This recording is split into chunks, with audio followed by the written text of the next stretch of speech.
Yun guys, may napansin lang ako.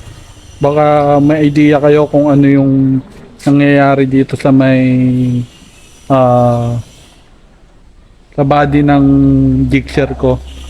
Lumolobo kasi yung pintura niya guys. Tapos may parang patak-patak siya. Hindi ko alam kung saan nanggagaling yung mga patak-patak na yun. Tapos namumuti siya.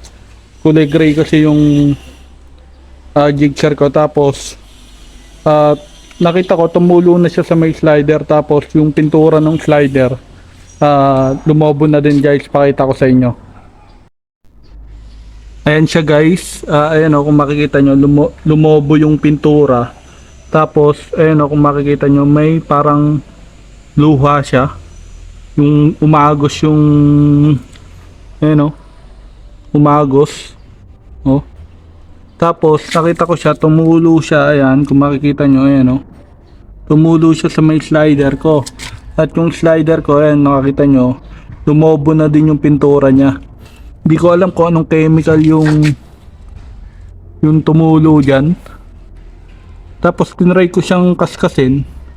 Ang nangyayari naman kapag kinakaskas ko siya, ayan o, nababakbak yung pintura niya, pumapangit. Hindi ko alam kung ano nangyari dito guys. Baka may idea kayo. Kasi nung una dito lang yan o, sa may gilid lang, sa gilid lang niya. Tapos napansin ko lumaki siya, lumalaki siya. Hindi ko alam kung ano nangyari dyan guys. Oh, ang pangit. Hindi ko alam kung ano yung tumulong chemical dyan. Gasolina ba or hindi ko alam kasi kung gasolina, ang daming ano, ang dami niyang mancha-mancha. Lagi namang nakakover to sa may parking area. Kahit open area yung pinagpaparkingan ko, laging may cover to, hindi ko hinahayaan. Kaya hindi ko alam kung saan nanggaling yung mancha-mancha na to. Kasi pagka pinapart ko to sa opisina, laging may cover. Ayun guys, yan lang, share ko lang sa inyo. Baka may idea kayo.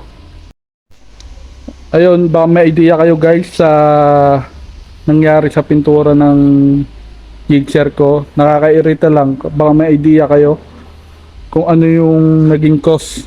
Comment down below lang yung mga suggestions nyo, mga idea nyo kung ano yung nangyari, kung ba't naging ganun yung pintura. Baka na encounter nyo na rin yung ganito. Maraming salamat.